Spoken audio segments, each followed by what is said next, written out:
What's up, everybody? Welcome back to Punch Drunk Nerd, the podcast where three friends, three amigos, three bambinos finally come together to talk about nerd shit. It has been a long time since we've all three been together, and I'm super excited to do this podcast because we're going to talk about Obsession, the latest, box office, thriller and obsession of everybody. But before we do that, let's talk about ourselves. Let's talk about our names. Like my name. My name is Luis Gonzalez, and with me is Miguel Sanchez and Ed Bull. But before we get obsessed about Obsession, we do have to talk about the news. So if you haven't seen Obsession, don't worry. We won't spoil that for you. We're going to talk about some things that have been happening in the world. I'm pulling it up on my iPad right now. How about we catch up on the old summer movie wager? Ed, I got it pulled up right love here. it. Bro, just go for it.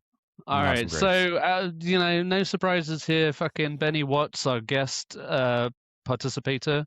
And don't you forget it, Benny. You're a guest in our house. He's leading right now with 10 points, 3 of which are dark horses.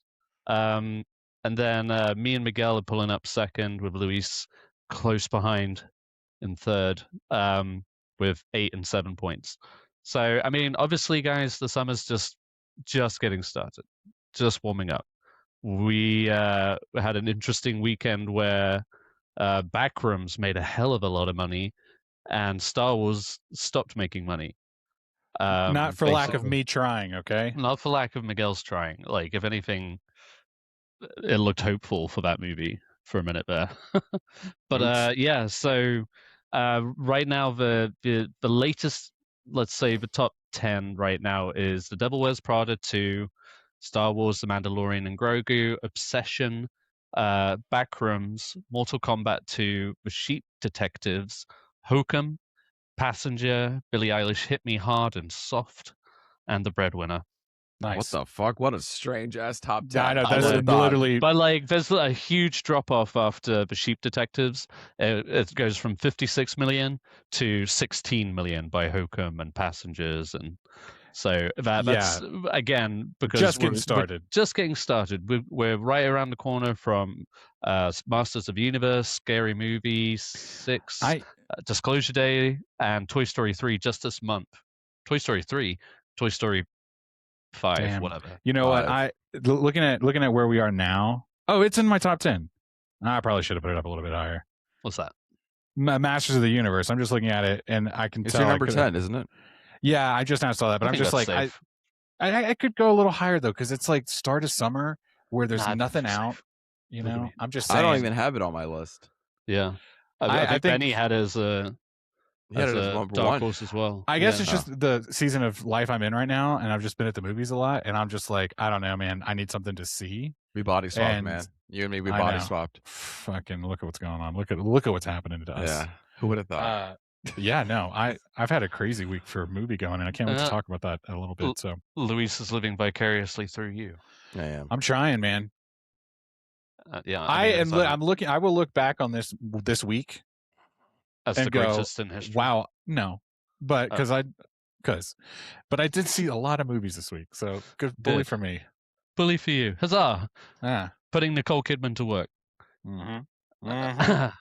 Well, there you go. That's the latest update. This week we've got Masters of the Universe and Scary Movie 6 in one weekend. Not to mention, let's see how like Backrooms and Obsession keep going, because Obsession's been going up from like its initial good word of mouth mil open. Yeah, really good word of mouth. It was hard to get tickets. We were trying to go see it Saturday. Was it Saturday? Saturday, and we couldn't. We literally are like sold out. There's so many theaters by us that not the 8, not the 6, not the 16, not the whatever, not Universal. Well, I mean, even middle of the day. I mean, because it's just like these teenagers are home from high school and college, and so they need something to do, and it's the scary movie season. There was a lot of teenagers at my showing today, and I was like, oh, great, here we go. And it's not like there's been a shortage of horror lately, but it's like this one just really struck. Hold on. Do you know what I'm talking about? Like when you go to a horror movie and it's a bunch of teenagers, and there's like that brief moment of, is this going to be one of those showings? You know? Sure, yeah. That's what I was saying. It was just. Oh, I see. I was sat between two couples. Perfect. They're making out the whole time? Nah. Maybe, I don't know. I was trying to. He's like, baby, this is how I feel about you every day. Every day, you bitch. No. But like, one of the couples walked up to me and they were like, "Oh, I think that's our seat." Oh, I thought you were about to get. I looked him dead in the eye. I was like, "I-14," and he was. They double checked, and then the party to my left realized they were sitting in the wrong. Like they were too close to me, so brush it off. Actually, I'm good. Okay, So I'm good. I'm a frequent flyer. Okay, right. But actually, this is my name right here. You piece of shit. I-14 every fucking time. Is that really your seat? Is that the seat you like to pick? No. But, so with this particular screen, which is like one of the bigger regular 2D ones. Okay. I is my safe row. Like it's close enough that's like fully immersive, but not so close that it's distractingly in your face.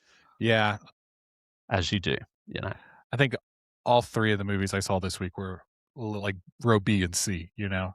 Yeah. Next to you guys would have hated that. Yeah. No. I was in the good seat today. I was a good boy seat. Good boy seat. Short movies though. We'll talk about it. Yeah, we will. All right. We got some news that I was just going to spit out real quick. Pretty much old now. IMAX is being sold. They're selling to someone who knows what that means. Also, I wanted to talk about some winners, some big winners. I don't want to spoil it on the doc, but our boys, Nirvana, the band, the show, the movie, they won Best Picture, Best Actor. They won Best Original Song for the Canadian Academy awesome. Awards. And so they celebrate all the Canadian things. And they made a joke like, listen, if you're in Canada and you just keep working, you'll win one of these for sure. No problem. Yeah. But you know, if you listen to the song that they won for, I was like, oh yeah, I guess that's the alphabet song, right? The alphabet song. Yeah. You got your A's, your B's, your C's. I think it goes, dude. The way he just chimes in with that is so good, and they riff immediately with each other. It's just like a really great showing of someone who is, of both of them being so connected to each other and like having a really great sense of like the music of comedy. You know what I mean? No, not me actually talking about it for real. I was impressed when they actually. I was like, yeah, and I listen to that song once a week. Fuck it, it's super catchy. The alphabet it's a minute and like 20 seconds. Yeah. That and then their YouTube video where it's he's on like the Wii. Yeah, the Nintendo shop. Yeah. Did you write this? Like I crack up watching those videos. And I had no idea who they were until I saw that movie. Yeah.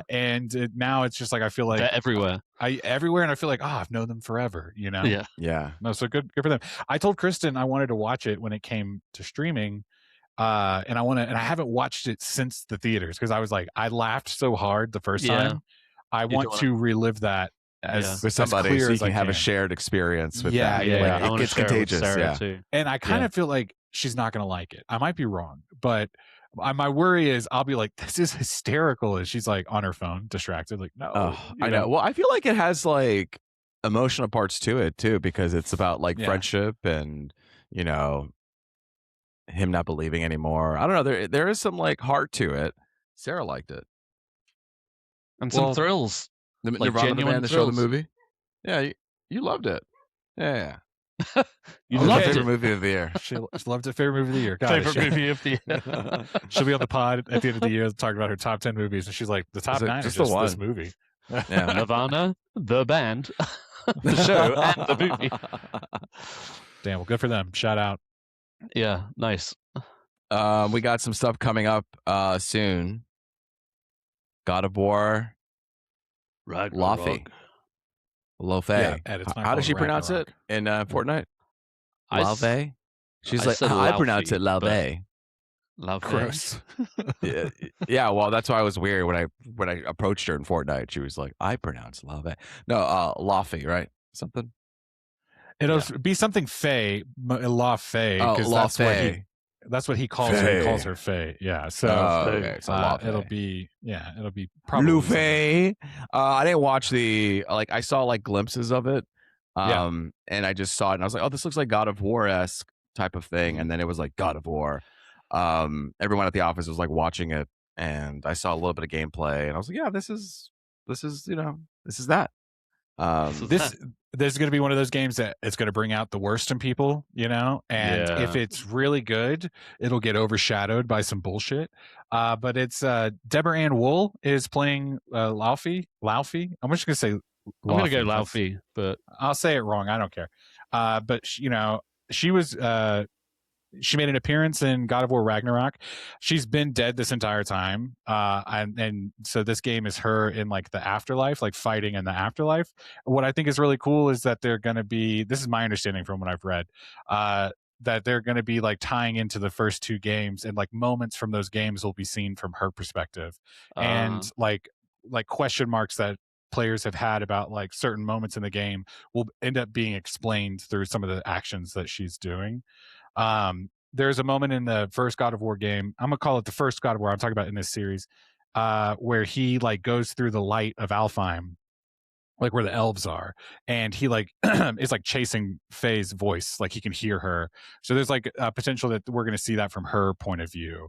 And so there's just like standout moments, which I initially I was a little cold on it, just because like I really did not like playing as Atreus in the second game.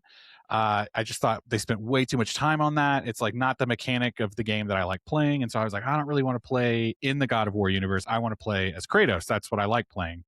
But the more I was kind of coming on board with this game, I'm like, ooh, this could be fun. The Quaid boy, what's his name? Dennis. No, his son. Jack. Jack Randy. Quaid is playing this cube. He's playing this like gelatinous cube, and the strings of her sword are played by another actress, and they're gonna like combine and fight and help her and stuff. And so it's like this weird, when you think it's weird enough in the God of War universe, and like he's got like the head of the guy on his like belt throughout most of the game, it's like now we've gone like the to the next dimension of weird. And it's like this, they showed him in the mocap suit, and it's like he's just in like PVC piping, making this like cube of a character. Am I making sense? Can you picture what I'm saying? Yes. And it's just like, that's weird, and you're kind of selling me on it. Like now I kind of want to. The cube is what's selling you? No, just like the oddity of it all. Oh, sure. Okay. And I was like, okay, this could be fun. Yeah, it's like playing the Batman games, and then all of a sudden you're playing as like Robin and Batgirl and all that. And sometimes people are really into that. Sometimes people are not.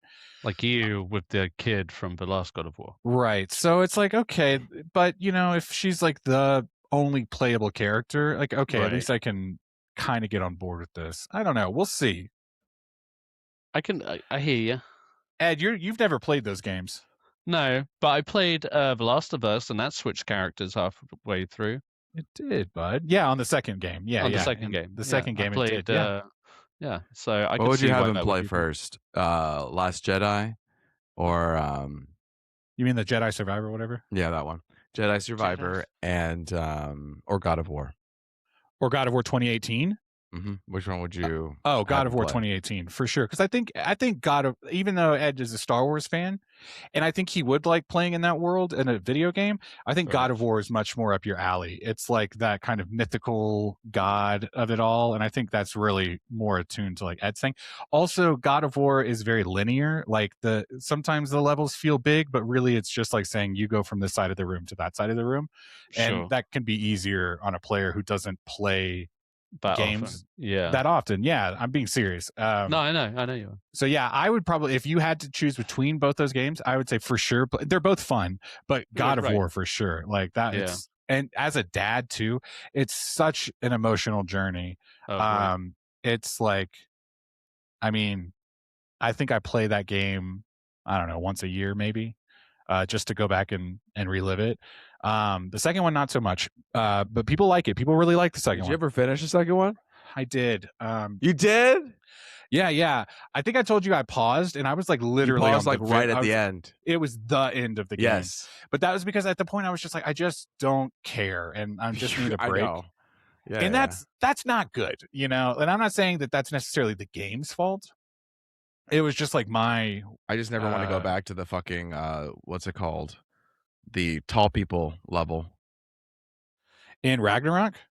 Yeah, the giants when she's like when he's like the little boys crawling through the water. Oh, that's all of those. I don't want to play those again for sure. And they had drained so much of my energy playing those fucking levels that by the time I got to the end, I was like, you know, yeah. Some of the reveals were good. Some of like the deaths were good, and caught my attention and whatever. And like I said, it's not necessarily the game's fault. It was just like a player choice. I just was kind of not for me. Yeah. And I probably will go back and play it because of this idea of maybe all that's going on in her game is happening over the course of these two games, because it's like, I know God of War 2018 so well. I really should brush up on Ragnarok so that I know like when to call out those moments and be like, I see, I can appreciate this moment now. So, wow. Yeah. You guys don't start talking about God of War apparently, because I'll start ranting and I'll be here all night. No, it's nice that you had an angle on it. I know you did feel strongly about Ragnarok, but yeah, I mean, because this was kind of like a surprise announcement, right? Nobody really knew. Well, they've been talking. This. Yeah, no, I think they did. Yeah. Oh, okay, never mind. Don't listen to me. It was a surprise to me. I was like, oh, okay. I mean, over the last year or so, I feel like they've been rumored that she was going to get a spinoff. Because that was definitely on my radar. I wasn't like completely surprised by the reveal, but I can't tell you how long they've been talking about it. I don't know. All right. It was new to you. To me when it comes to games, yeah. I should have just let you have that moment. Like, why did I correct you? I could have just been like, Nah, put me down. I love it. You look great in that shirt, man. You're the best dressed here tonight, man. Look at you. Oh, no, I wouldn't say that. I haven't wearing changed a button down. Work. We're wearing t-shirts. We're wearing t-shirts over here. I'm in my shorts, you know. There's a laziness right here. My button down and underwear right now. Button all the way to your belly button, huh? Yeah. Wubba dubba dub dub. It's pretty good. We also got a new trailer called The End of Oak Street. Oh, fuck yeah, I got it right. The End of Oak Street, official trailer. Did you watch it? No. All right. Should I? Fair enough. I'll watch it. How about this? I'll watch it while you guys talk about it. I'll talk about it. Okay. Yeah, take it away. Well, I got Miguel to watch it. I think Miguel felt a certain way about it. Anybody else see that weird light last night? Luis, we can hear that. All a bit. Oh. All right, and that's me checking out. Thank you. All right. All right, go ahead. Sorry. So from David Robert Mitchell, we all know him. He directed It Follows, which surprised me when I saw that come up on the screen. We all loved It Follows. I literally played that song yesterday. The dawn na na na na na. Wow. I was trying to creep out Sarah. Sorry, continue. Well, this follows the Platt family who band together to navigate their new surroundings after a cosmic event transports their suburban Of course they neighborhood. band together. What would they do? Not band together? They're a family. That's the most like craziest thing to say. This family bands together to go against something. Yeah, they're a family. Luis comes from an unbroken family. Good for him. Okay. Oh my bad. He has his family fasted. The utmost faith in it's family. Like when someone tells me a croissant is buttered, a buttered croissant. Yeah, what do you think? They don't put fucking butter in this here? Give me wet water. Water's wet, bro. Croissants are buttery. Continue. Billy Joel. Okay. Billy Joel, yep. So yeah, this has Anne Hathaway and Ewan McGregor. And I think for someplace new is someplace surrounded by dinosaurs. All right, well, I guess that spoiled it. I mean, he hadn't gotten there yet, Ed. I mean, no, I see the dinosaurs. No. He's saying the dinosaurs as I'm seeing it. Then they look terrible. Oh, come on. I mean, it's fine. Glimpses. Okay, but it's not fine. We live in a state where everything is just fine, and then everything now at some point just becomes trash. You know what I'm saying? You know what? Sure. That sounds like we should everything have is always fine. Yep. That sounds like a what? We need therapy. We should have therapy to discuss that. Oh, a therapy session. No, I've just been feeling that way. It just feels like everything is just like... I'm going to text you on the side. It's fine. And this is why we need to appreciate movies like, I don't know, The Odyssey, let's not just shit talk these wonderful but that big Cyclops movies doesn't look very good. That was something I did mention this when we were putting our summer movie list together, and I was like, hey, like, we enjoy movies, right? Like, we are having a good time, because like every movie someone was just like, oh, then I put this fuck ass movie up here. Like, okay, man, like, it's the summer, chill, man. Dude. It's okay. Like, it's this, we're into this, man. It's supposed to be fun. We're having a good time. I was telling the movie maniac over here. He's like, no, the movies are cool though. You know what I mean? Cinema is alive. Okay, it is. I am electrified right now. Cinema is back, baby. I get what you mean. Like, especially when it comes to like big visual effects like that. There's just like there's no like wow factor to it anymore. It does just kind of look like a. If it ain't James Cameron, it looks like shit, basically, when it comes to visuals. But you're talking about the visuals, but for me, it was, I just feel like I've seen this trailer. Like, it was like, I mean, to the song choice, to the beats, to the cuts, I was like, are they playing it as a comedy, or are they playing it serious? Because it seems like Anne Hathaway playing it is serious, but if they had Rachel McAdams in it, it would be a comedy. You know what I mean?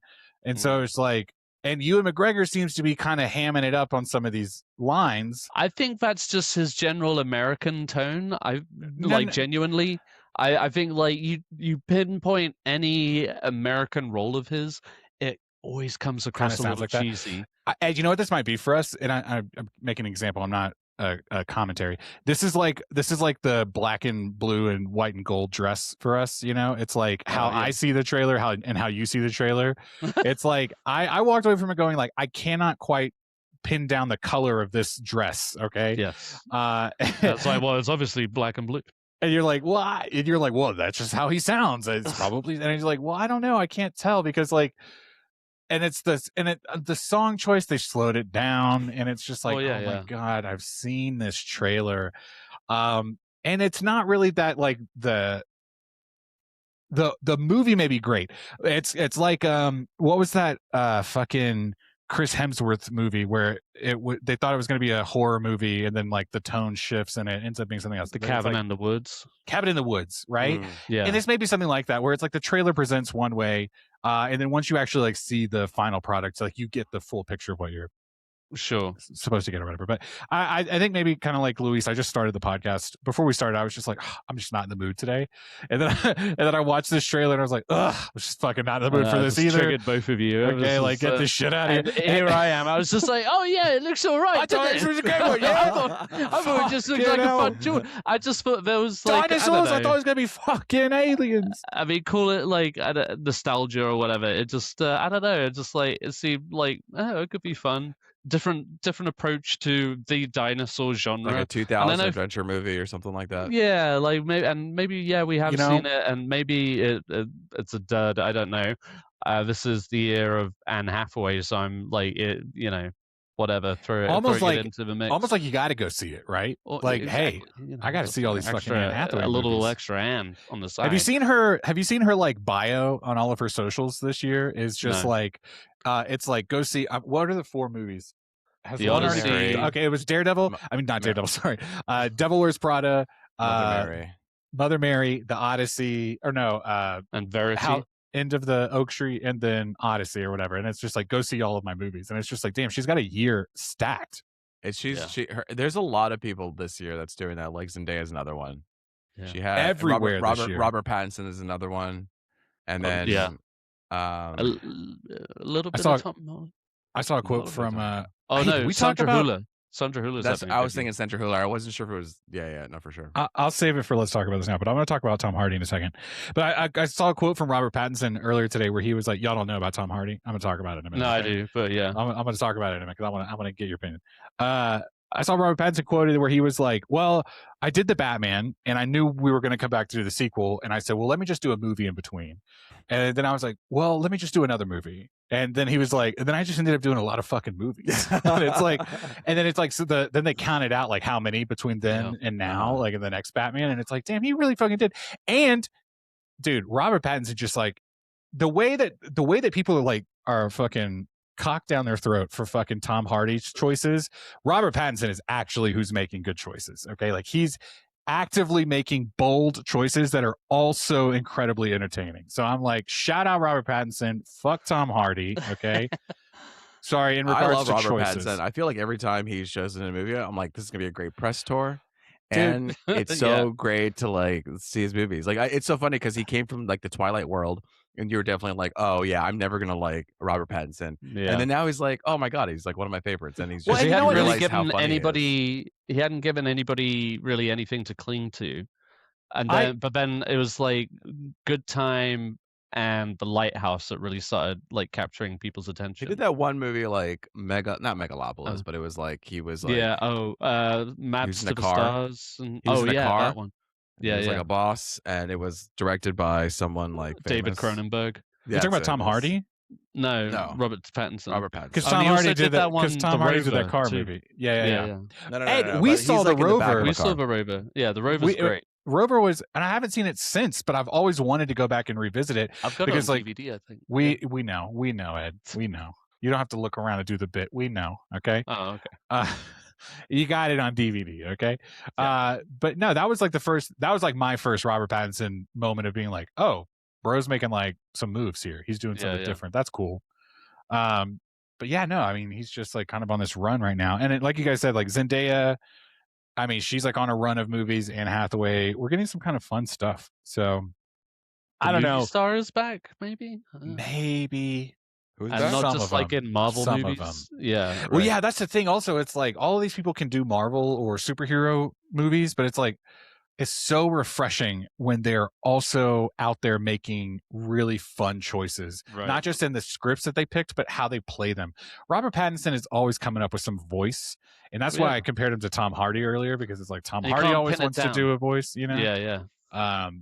We talked about Primetime last week, but I saw the trailer again this week when I watched Backrooms. Oh yeah. And I was like, yeah, dude, he really is up there. Like, I don't quite remember the Chris Hansen voice, but I'm like, yeah, he's definitely doing something, and I'm into it. So you're in trouble.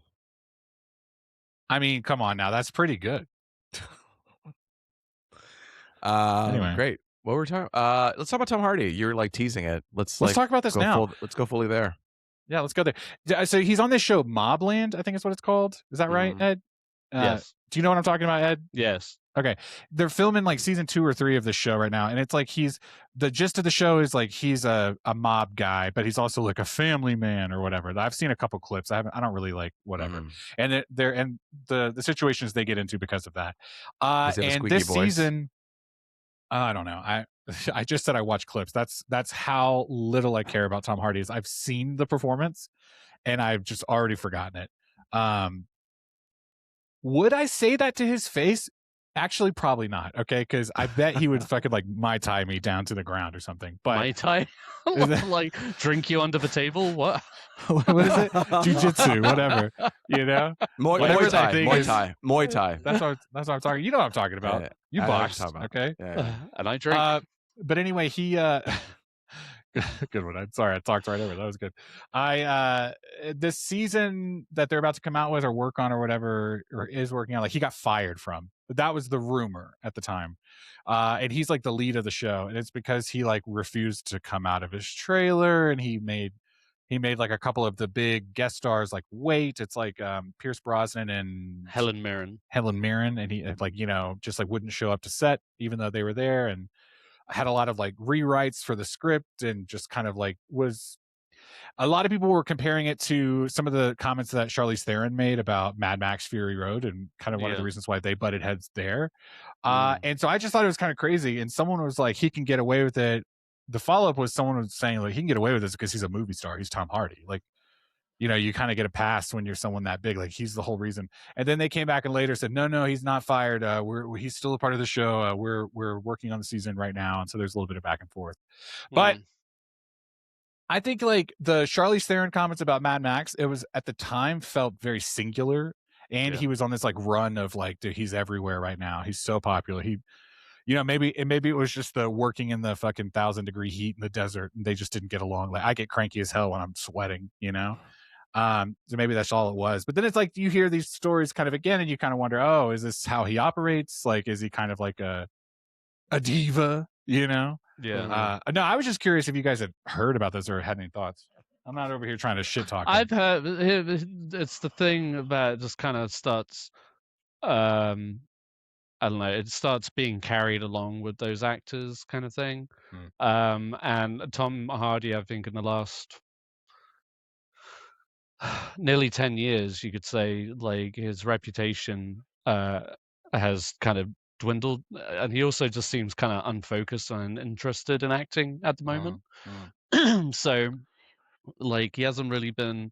He had a bunch of like, I don't know, like performance showcase opportunities that were all kind of duds, as you know, box office wise and getting an audience. And yeah, got that reputation also of just doing voices. And I got it. Like I was a huge Tom Hardy stan, so just seeing that kind of like my interest and my excitement in seeing his projects come up have kind of dwindled somewhat. Like was it last year he had Havoc, which was one I was kind of looking forward to. But I mean, his movies or his roles have been somewhat understated. Maybe he just needs like a little revamp. Needs to work with some directors that are gonna excite him. Like, I think what to that regard is like Venom. I think just took up a big, as far as like the zeitgeist of Tom Hardy. It's like Venom just kind of took up a big block for the last like however many years. Right. And yeah, kind of I think what you're saying, Ed, is like, dude, pair up with like a director, pair up with someone and do something that is interesting and exciting again. What if he was a Navi? You know what? A part of me hates that, and then a part of me is like, actually, I don't know. I fucking see you. I fucking see you. He's like the only Navi that's like buff. It's like him and John Barathol in a scene together, you know, oh like God, going back and forth. Ooh yeah. Let me tell you something, okay? Whoa. I bring him in with the Odyssey. Kind of like Jesse, not Jesse. What's his name? Fucking the bear, what? You know, and Mandalorian and Grogu. He's like this like buff Jabba the Hutt. You know what I mean? A rip slug. Well, we can only hire a buff person to play this role. I was thinking the other day after I saw that movie so many times, I was like, did he mocap this or did he even bother? You know, like because the fucking worm in the fight scenes rolls around a lot,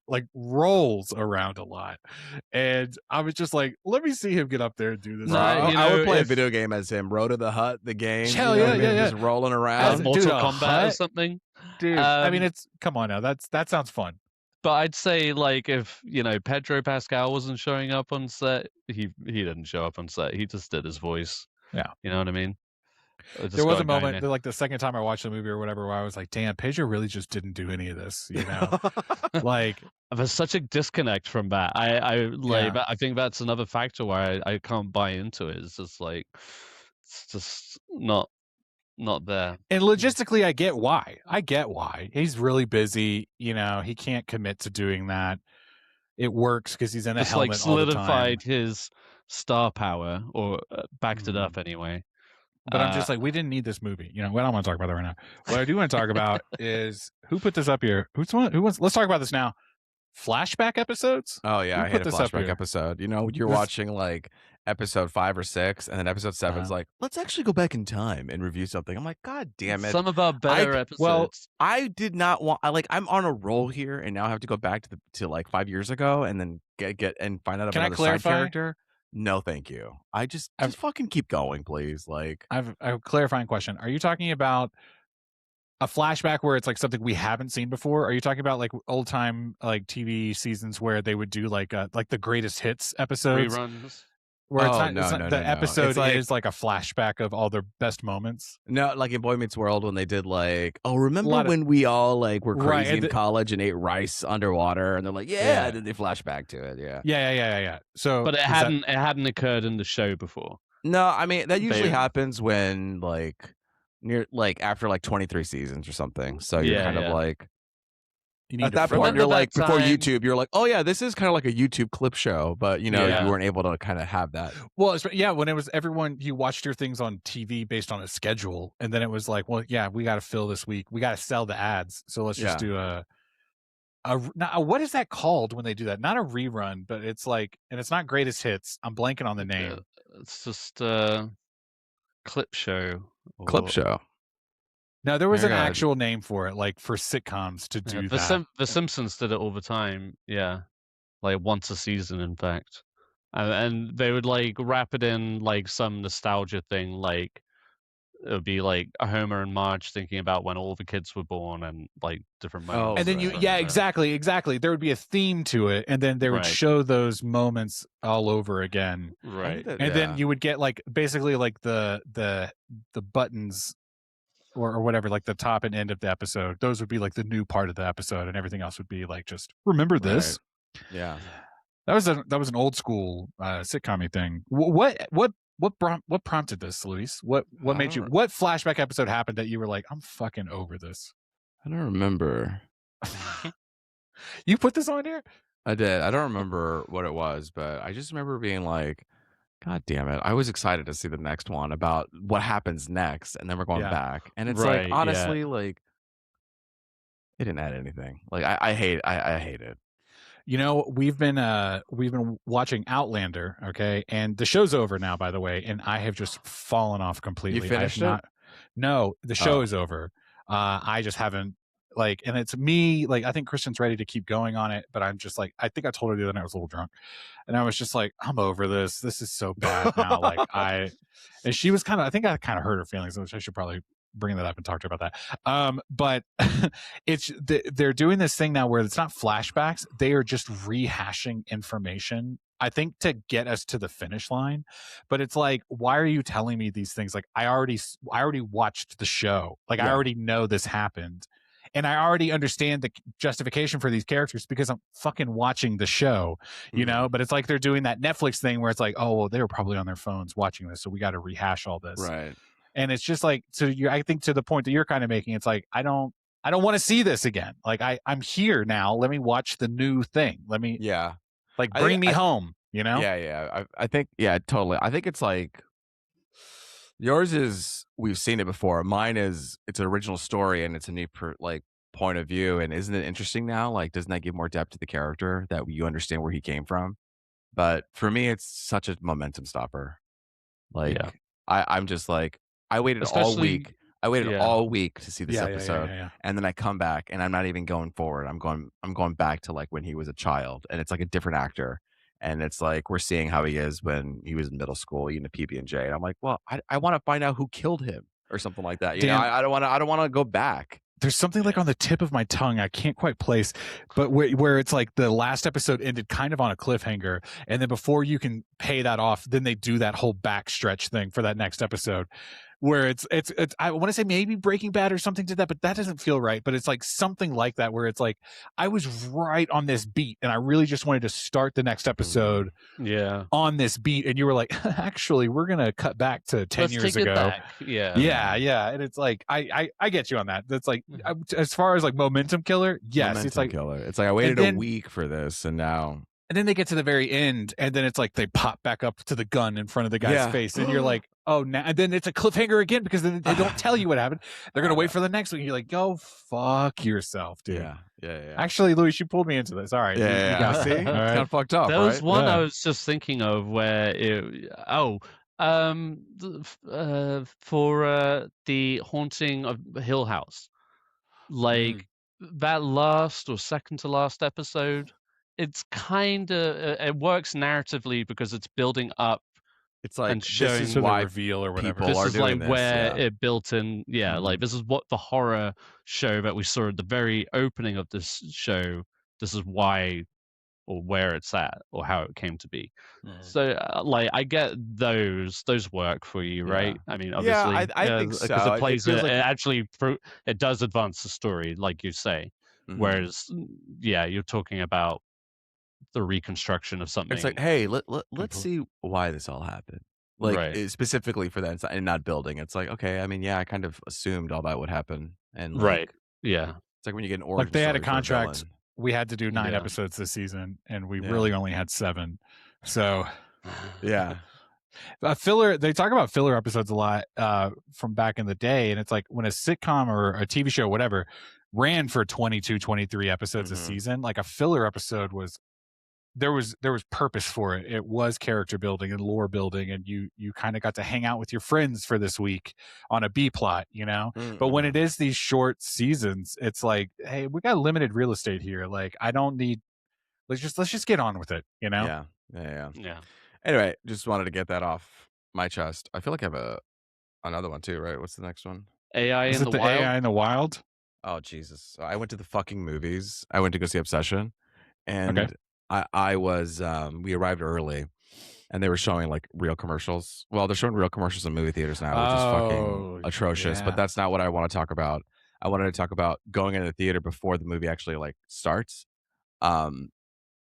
And they had this fucking AI commercial where it was about their blinds. It's like, our blinds are the best. And I'm like, Yep. what are you talking about? This is all generative AI. Like, I literally can't even tell what the blinds look like because this is all fucking fake.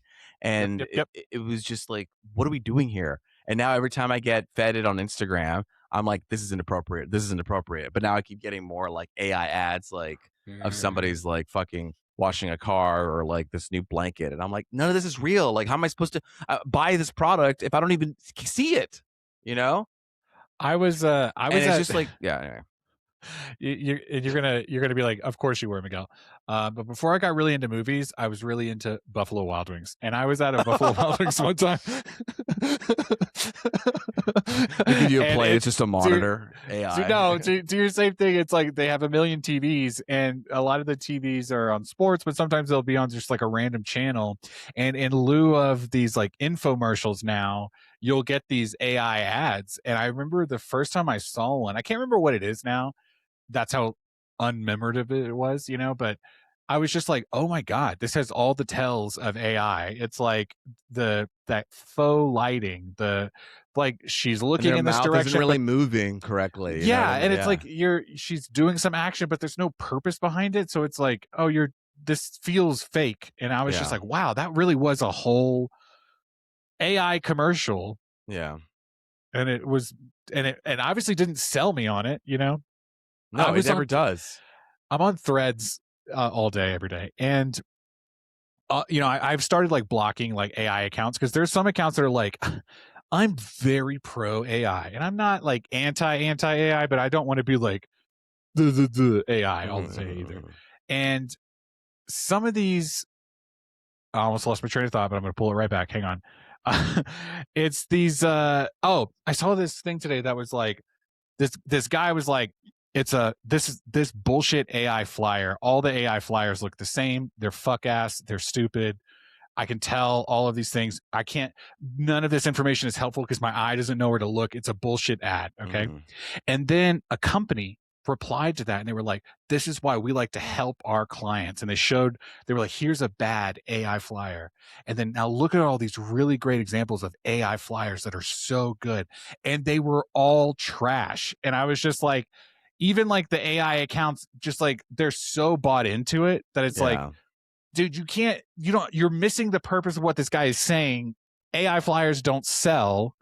And you were like, no, baby, they really fucking do. And it's like, okay, I'm not going to your event. I don't want your food. And it's another level of like low trash. It's like, if you can't even fucking afford a picture of like someone's talking on a microphone, okay, on a microphone, you can't even film it. Then I don't want to bother with your product in general. You just literally prompted it. It's the it's the simplest setup ever. Well, and the ad was for a chicken wing festival. And so it's a bunch of people in an AI grouping eating chicken wings. For their chicken? Yeah. And it's okay, well, I don't know what their chicken looks like. I don't know what your chicken looks like. Yes, exactly. And it's like, how is that supposed to be tantalizing to me? Eric fucking sent this video to us earlier today that was some creative who put together like a KFC commercial, and it was real people eating real KFC, and the commercial was dazzling and this and that. And I told him, fuck, am I about to go to KFC for lunch? Because I'm thinking about it all of a sudden. But these AI ads where it's like things like this chicken fest or whatever, I'm like, I have no desire to go to that. Nothing about that makes me go, ooh, I yearn for this chicken. Yeah. No. Damn, if anything, it just seems like cheap. I mean, I was gonna say cheap slop, but that's what people say, AI slop. But yeah, literally what it is. You know, and it's so frustrating to like work with too, like creatively sometimes. I'm just like, this is just a fucking waste of my time. Like every time I try to generate something or try to do something, or at this point, like I use it as a way to like just if I'm feeling feisty and I want to get an argument, like that's what I'm doing. Like sometimes I get in a fight with Gemini and I say, can you do this? Like, no, unfortunately we can't do that, but you could try this. And then it's like, oh, so you're saying Google isn't good enough. Well, no, I didn't say that actually. I'm just saying it's not able to do this. And so I spend like 10, 15 minutes arguing with this thing.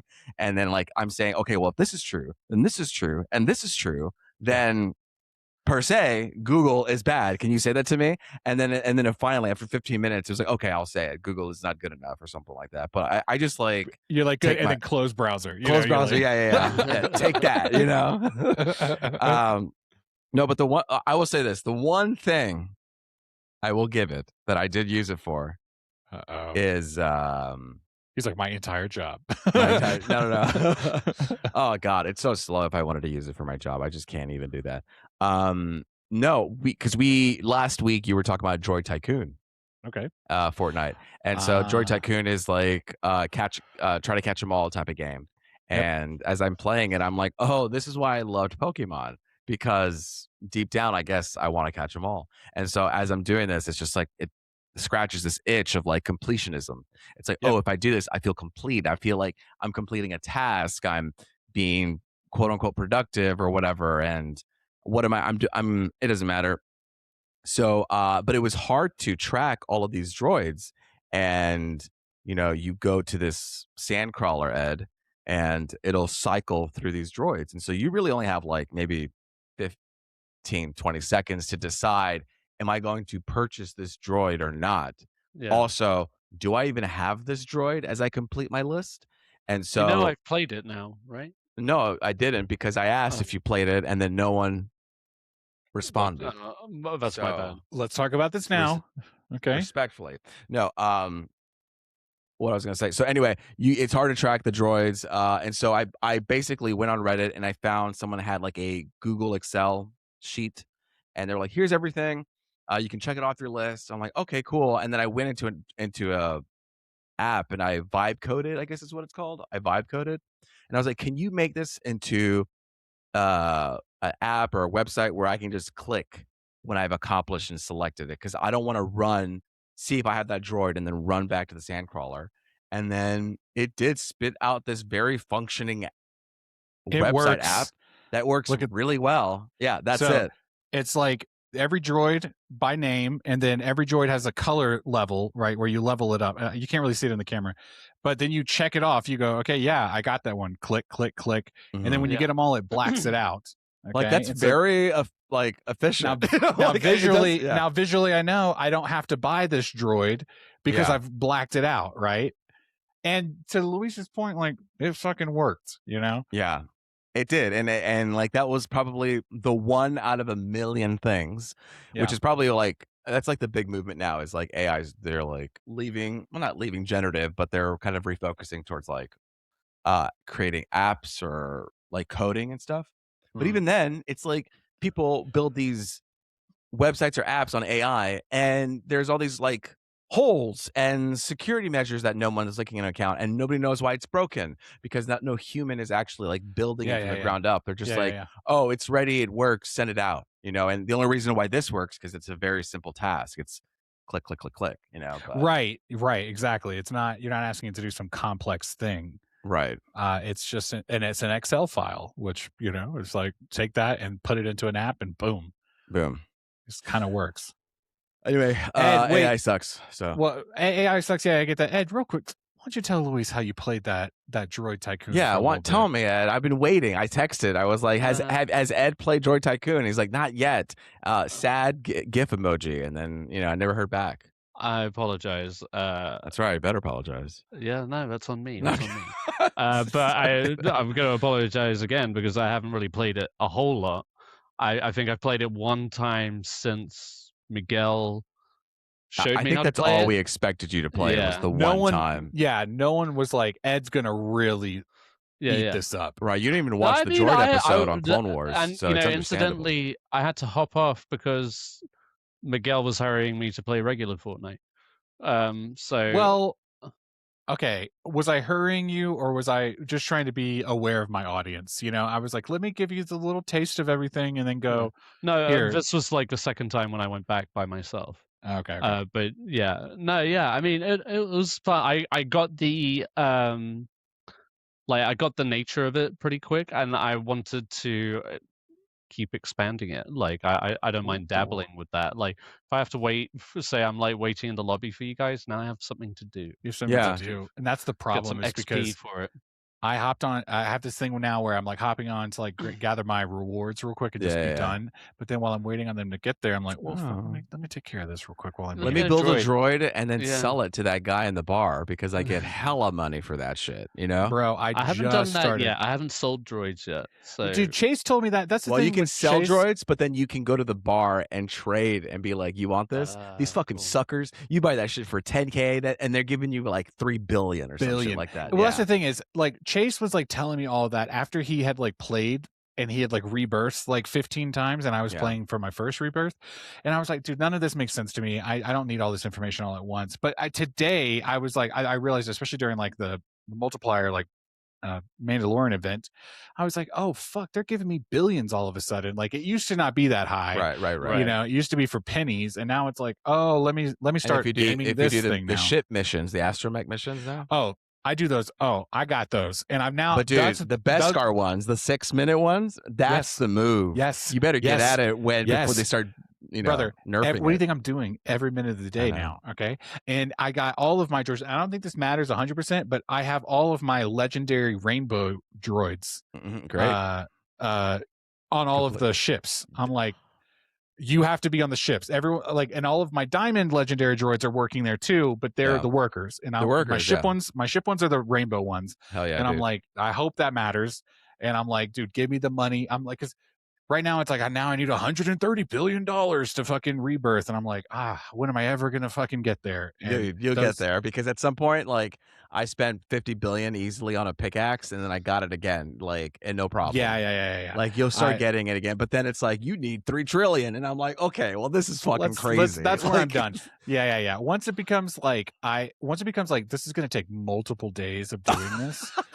That's when it's like I actually have to like get a job. Like I can't do this, like this is not. I've definitely been in a place. Yeah, I've definitely been in a place where I'm like, I was not in a good mood, and I was like, I don't want to do anything else but this. Like I finally understood. I think I said it again. I said it earlier in another podcast, but like, oh, I understand like cozy games. Where literally like I'm sending off ships, dude, and then I go and I build a droid, and then I trade it, and then I go back to the ships, and then I sell this. Like there's like a flow of like this and then that, and then this and then that. You just keep going back and forth with it. I don't smoke anymore, but this is one of those games where you just like beautiful. You hit a little pin, and you just lock in, dude. Yeah. Like on a chill ass Sunday afternoon. Come on now. And let me tell you, if you get like, I've been fucking around with public servers lately. And dude, the people there, very friendly. You get a nice server, people are fucking helping you craft your droid. 3 people, you're supporting each other. And then you go do the same. Yeah, you go do the same. And then what's it called? Now with our new Beskar droids, it's kind of like hard to get, right? So fucking people will buy them and then just leave them. Yeah, to be like, oh, hey, if you need this, it's there. And then I was like, oh, cool. And it's so funny because you start building up like good manners with people. Because I'll go and I'll be like, well, I already have this droid, but it's such a high value droid that I'm going to buy it and then leave it so that someone else can come do it. Because that helped me out. And in a public server, we're getting really nitty gritty, but whatever. In a public server, you'll get more Beskar droids compared to a single server. So like for every player, you get an extra one. Anyway, I like last night, I was just like, it was such a great community. Some guy was in the chat and he was like, I feel bad for killing you for this goal. And then I didn't want to chat, but I took my gun, I shot the floor, and then I went up and down like this. And I kept shooting the floor. And then he eliminated me because you have to like sometimes kill 5 other people for like a really good blueprint.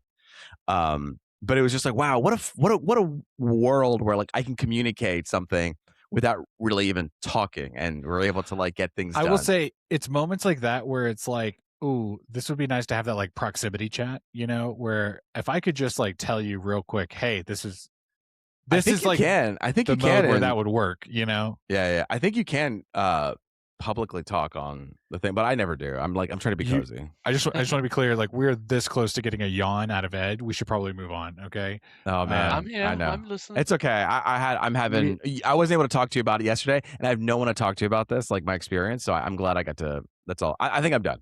We should. We lost everyone who wanted to hear us talk about Obsession. They were like, "Can you get to Obsession?" And I'm like, sorry. No, they're probably gone at this point. The time code's down below, you guys. Now it's Obsession time.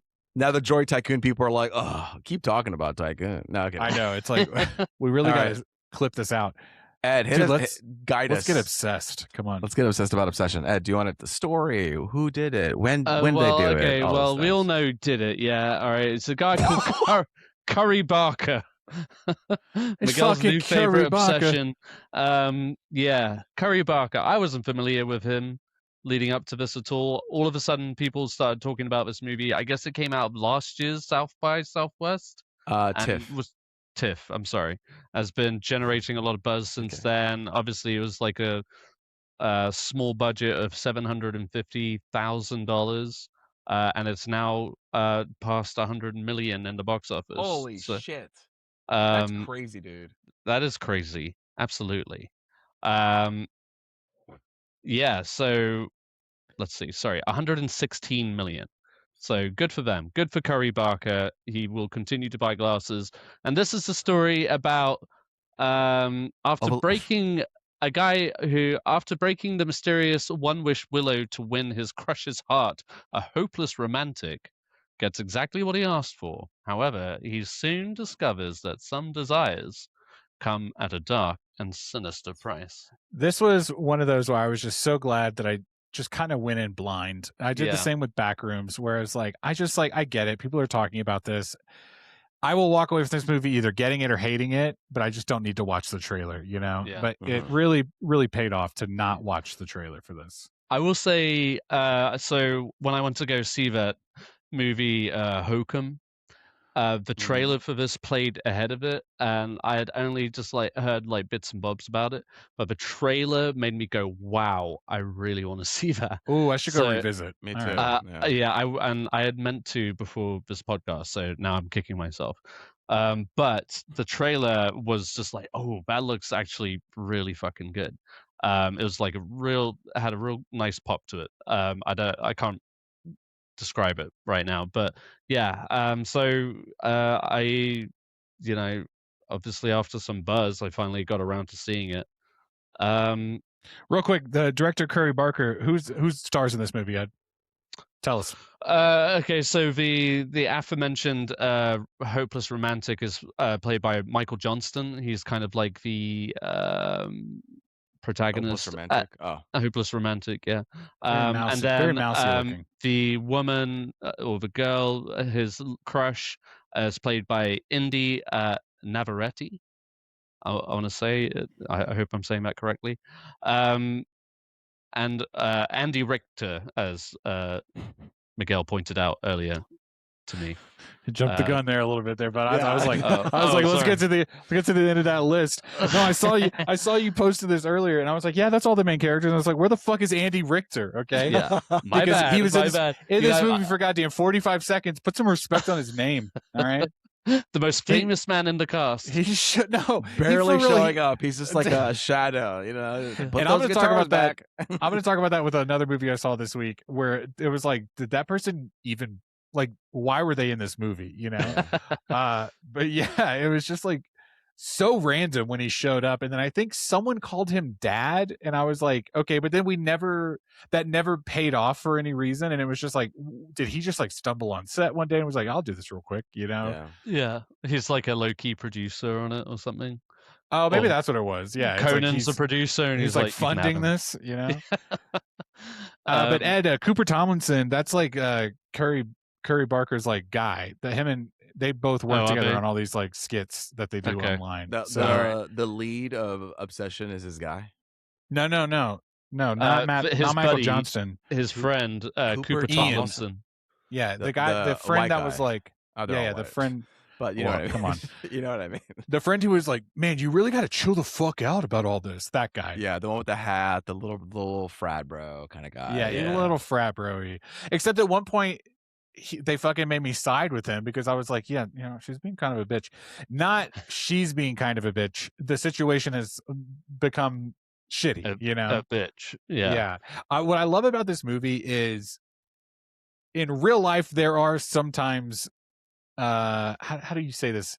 Relationships where there's like a person that's like, oof, please don't bring them around. Like, this is horrible, but this one like gave a reason, and it really made her like a victim of something. Not that I want to like, I don't know, celebrate victims. I'm not trying, whatever I'm trying to say is, I'm just trying to say is like, it gave a reason for her to do that as opposed to just being like, this crazy bitch, am I right? Right. Which I liked because it was like, okay, that would be lazy, if there was just like, it was like a metaphor for just like, being annoying girlfriends. Right. It's more about the impossible insecurity of the guy and the toxic insecurity of him. He's the bad guy, and what I really liked about that was like, oh yeah, he's the victim on paper, right? On the very shallow level, he's the victim, right? But he's the cause of all of this. He just wanted to, he's the one that forced this upon her, and there was moments where she would like shine through, and it was like, oh, I feel so horrible for her. This is awful. Let's get into it. I had a really good time with this film. I thought they did a really good job. Like, there's a nice tonal balance where like there is like a little bit of tongue in cheek. It's funny throughout.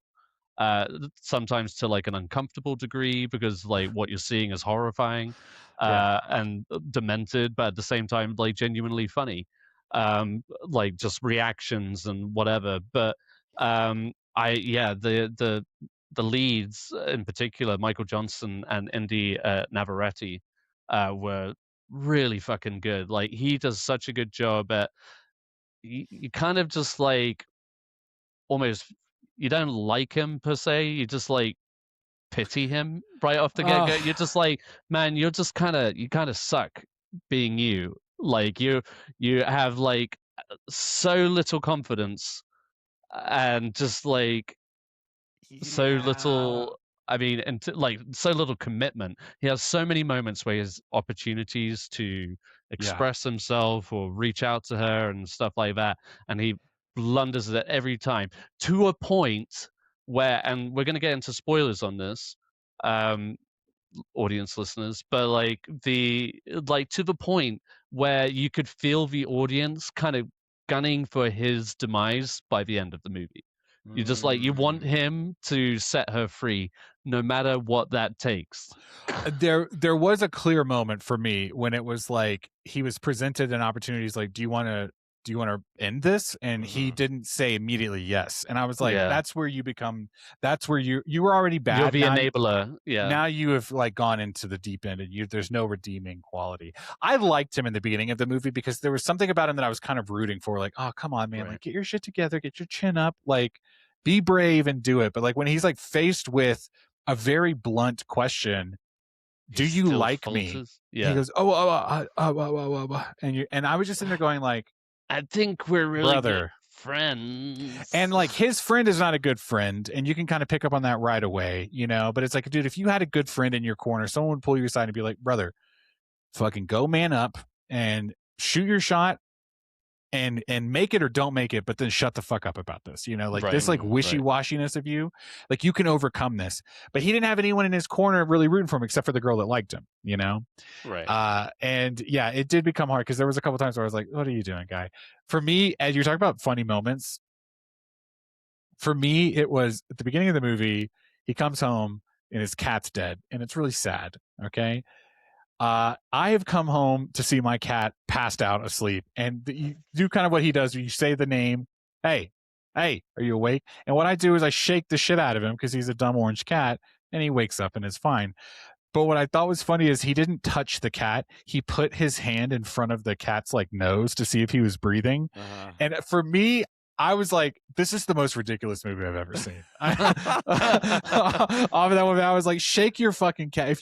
Because if you come home and you're not really thinking my cat's dead, my cat does this shit all the time. He's fucking asleep. Just shake him awake. Yeah. It's just like the idea that he was like, oh my God, he's not breathing.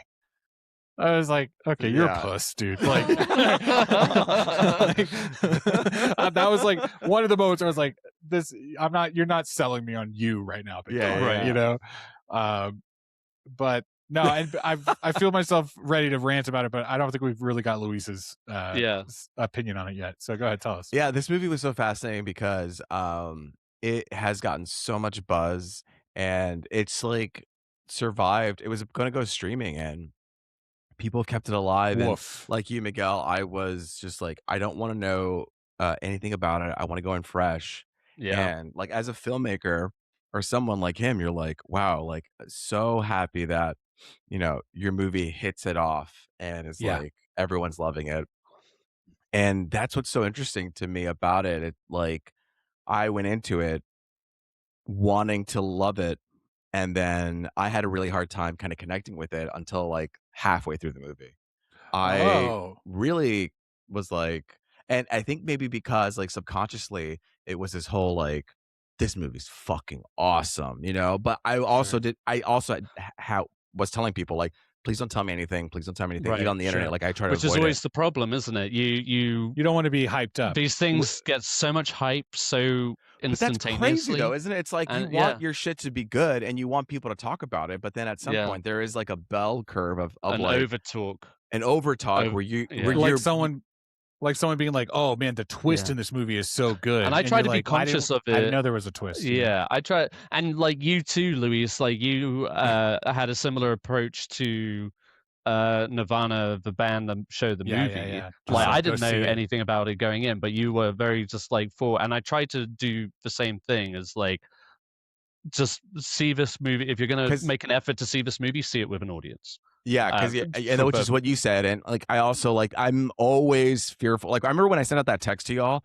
I was like, I'm making a conscious decision to say this because I know how like dangerous that can be when you say this movie is fucking whatever, you have to see it. And so I kind of like I think like I can't deny the fact that it's like shot really well, and like there are some like great set pieces that like had me perk up and involved. And I think I need probably some time from this movie. Like I want to revisit this movie in about 3 years and kind of re-experience it and kind of fresh eyes. And I just think it's just so weird that is like a thing. And even though I didn't try, I just was like, it really took me a while to get into it. I wasn't into the guy. And what was the moment? What was the moment that like probably brought you into the movie? Probably when we started getting past the midpoint and the stakes were raising higher and higher and higher. And shit was getting more real, where it's like, I don't know. I don't know when it was, but it slowly started creeping in. With like her life, the party. Like the party and like the taping of the door and stuff like that. Like there are all these little moments. I know. I you know what it was? I think one moment where I started to feel the turn was when she was awake and watching him sleeping, and that whole little set piece was like, oh, that's like it's doing its job. What I loved about that moment was we've all had that pile of laundry in the corner of the room where you wake up a little scared. And they said, no, that's actually a person. It is a person. Yeah, it is actually. You were right to be scared. And they stepped in. And it was moments like that where you go, I feel his heart racing. I am scared. Like that. He is right. You're scaring me right now. But then that layer of you caused this really comes in really quick in all those moments to be like, I mean, dude, I don't really feel bad for you, like you, and yeah, sure. Like you didn't think it was going to work, but once you realized it did, you should have done everything in your power to figure out the solution. And instead you were like, well, fuck, she likes me, so I guess I'll just keep fucking her. Yeah. Luis, I thought you were going to talk about one of my favorite moments is when he wakes up in the middle of the night, gets that text message, and then he talks to her in her sleep. And she's like, no, please don't wake her. This is me. Mm-hmm. Like, please just kill me or something. Yeah. And then that other moment of like being like, and again, this is true to his character where he hears that and goes, is being with me so bad you want to kill me? And she was like, had to be like, I have never been with you. Like, none of this is real. I was locked in and had been at that moment, but I was just like, dude, yeah, you are the bad guy of this movie. Which I thought was a really nice flip to the genre or whatever. Yeah. It's not just about the possessed girl. It's about his fucking cowardice. Ineptitude. Ineptitude. Yeah. Ineptitude. Yeah. Yeah. I mean, I felt. I guess it's just like from the beginning, like hearing him, I was like, I don't like this guy. Yeah. And so I just was not on his side from the like he was obsessive and he was just like he didn't have anything. I had a word for it that I can't think of, but yeah, I don't know what it is about. I mean, the character just like I didn't connect with him, and that's what made it difficult for me at the beginning. Sure, yeah. I think go ahead, Ed. No, I'm sorry. I think what I saw in him was like that young man in all of us who is like misguided in himself, not like by the world or anything. She was clearly giving him all the right signals. Like, I'm not into you, you know? Like, I'm this like person in the friend group, and you have kind of just latched on. And I feel like there's like something about like that early 20s vibe where it's like you just kind of misread signals and you get infatuated, you know? Yeah. And so there was a part of me that was like, I hope you learn your lesson and we can pull through this, and you come out better on top. But he doesn't, dude. He just makes the worst decision after worst decision. Yeah. I was like, dude, this is not good, you know? Well, like I was saying, like I found myself and my audience just audibly just getting frustrated with him towards the end, and just like wanting him again to just like fucking finish it, you know. But there were so many good moments like that where it felt like it was building. It's like you're bursting for him to say it or whatever to happen, and then it doesn't, and you're just like, oh fuck, he did it again. But I talking about him, I mean, I thought Indy Navarrete was really fucking good too. I mean, Luis, did you enjoy her performance? Yeah, I did. I did enjoy her performance. I think like we were midway through onward, I felt like things really clicked for me. Yeah, I think I don't know. I just feel like I need time away from it because I felt like some of the directing choices, like some stuff felt like a bit repetitive that were coming out of her, and it's not her. It's just like because she did a great job of like playing it and feeling it, you know? Yeah, it was just like, okay, I looked at it as like this monster version of her being like constantly like a sociopath, constantly having to like reevaluate her like acting choices, you know what I mean? No, that was actually something that I really did like was, well, I mean, maybe it kind of showed its cards like almost immediately when it happened, but when you realize like, oh yeah, that's not her anymore. That's like a demon that's like inside of her, and like they're like trying, like you said, like trying to like reason or figure out or mask or like you know all that stuff. I'm glad. I mean, for one thing, I appreciated that this movie was kept a tight pace. I think there are those horror movies that will go down that road of like, why is she like this and stuff like that. And somebody made this comparison. You know, it's like loose. It wasn't the first thing I thought of, but like it's like the rules are simple as, you know, kind of like the substance, where they just like lay out what the substance does without going too far into it. You don't need to know the backstory or where this organization we all know the bad wish scenario. Yeah, exactly. It's obviously not going to end well for the MacGuffin or whatever. Yeah, it's like the twig or whatever they break, but they don't get bogged down by that. It's purely this singular story and the evolution of this relationship, and just seeing how it falls apart, even, you know, when he gets exactly what he wished for, kind of thing. And I that turn I felt like the amount of dread that I felt throughout a lot of the movie after that initial turn when he breaks the twig and he looks back at the porch and she's just standing there, kind of thing. It's just like that. I really liked the use of shadow in this. You were talking about like when she's in the corner of the room. But just like when she's like talking to him in the doorway and like her face is almost completely covered in shadow, but you can just barely see the glint of her eyes. But there's something super unsettling about it, and and that continues on throughout. And that was really like that was working for me, but stylistically and that being this fucking like pussyfooting ass character, because it's like, why didn't you immediately be like, we need to get you to the hospital, something's fucking wrong, okay? And it's just like at every step of the turn, it's like, dude, you were just constantly making the wrong choices. Ed, I think what works for a movie like this, just to echo what you're saying, is a clearly defined rule. And I'm going to talk about that later with another movie, but it's like when you understand the rule of this, like whatever the horror thing is, then you can start to understand how the characters are playing within that boundary. Because when it becomes like muddled or it's unclear, and I have to spend the entire movie trying to guess like what is actually happening, it kind of takes you out of it. In trying to resolve it. Like, yes, he does try to resolve it, but it's more of like a mental challenge on his part. It's like, well, do I bother or do I want to lose? I mean, simple as that. But he doesn't like go down this like doesn't go find a factory where they make all the twigs and shit like that.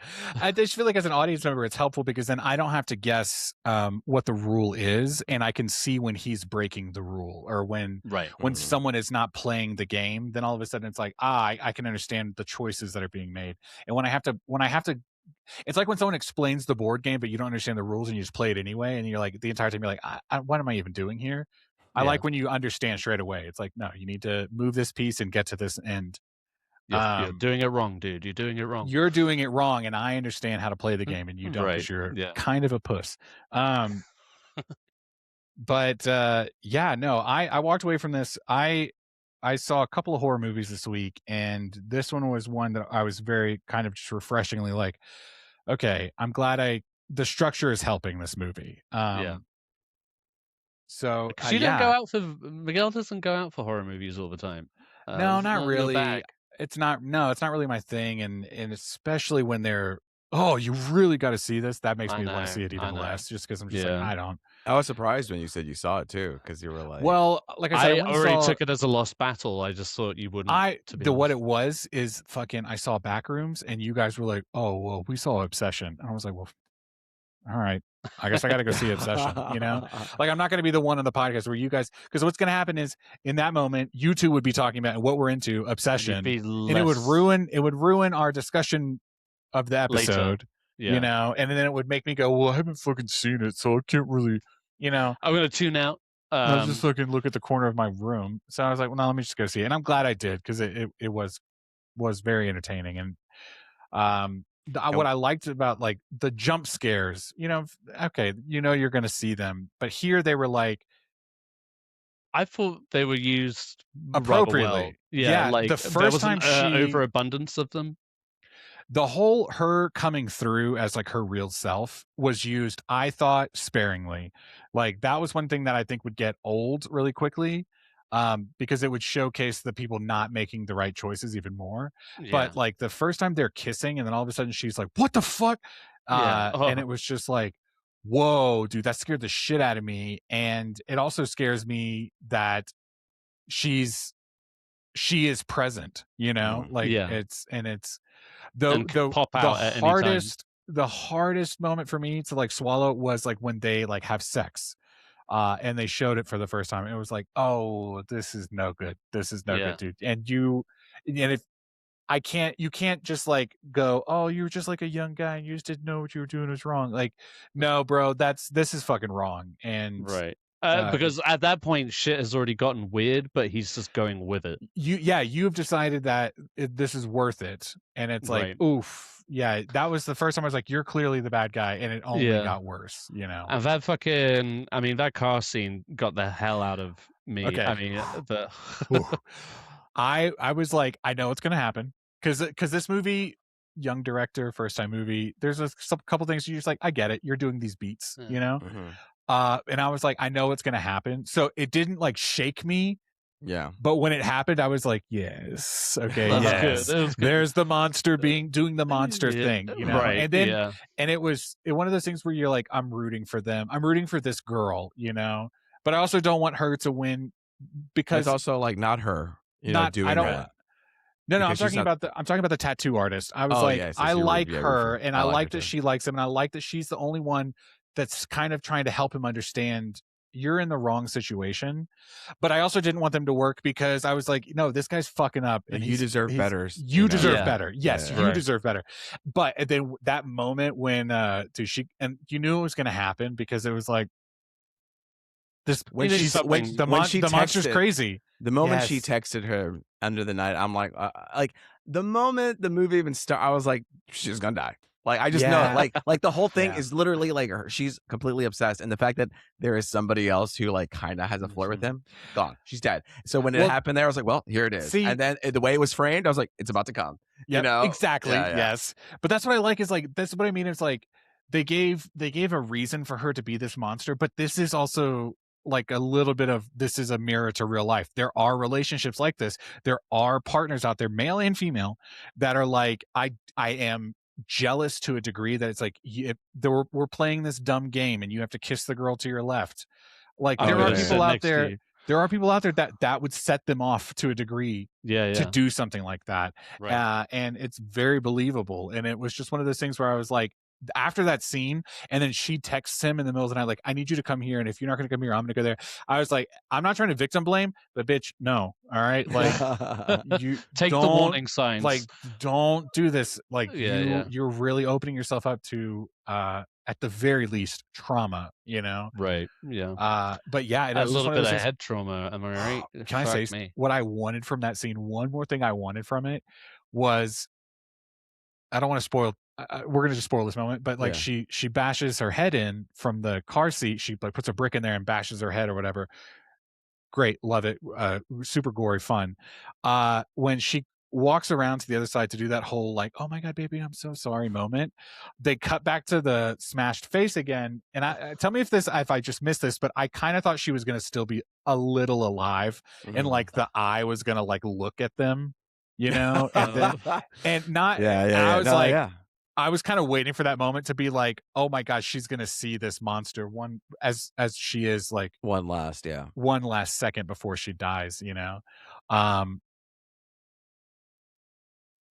The very last moment where I was like, this is literally your last chance here, where you could maybe arguably walk away from this like kind of the victim, was when she goes, you have to help me hide the body, and he did it, and I was like, all right, man. Like, literally, he I guess like helped her to a point, and then she.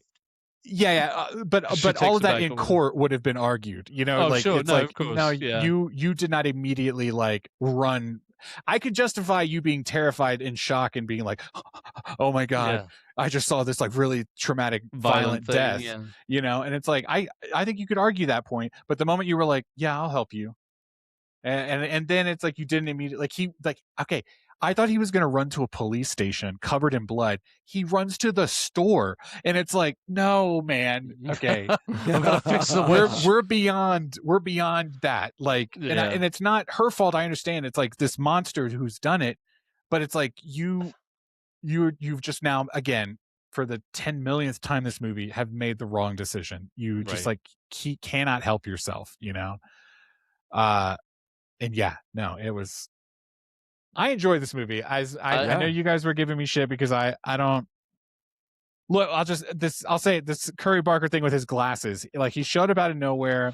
I've seen all of his skits. All right, not all of them, but I see them all the time on the fucking Instagram or whatever. He doesn't look like this. All of a sudden, he's got a big movie coming out for the very first time, and now all of a sudden, he's got a look, okay? And he's got these fucking, and it's not just one pair of glasses. Like, it's like RDJ fucking closet full of fucking glasses.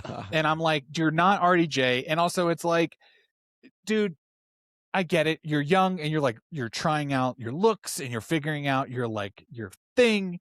And I'm just like, Ed earlier was like, off the podcast, he's got all these people that he pays to tell him that it looks good. It's like, yeah, someone should have been on your team, been like, no, man, take those fucking glasses off. Stop wearing these. Your face is fine. Don't hide your face.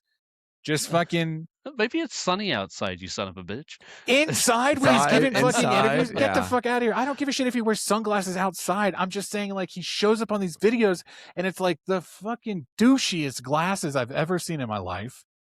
Okay? Ask Sarah what she thinks. Ask her. She'll tell you.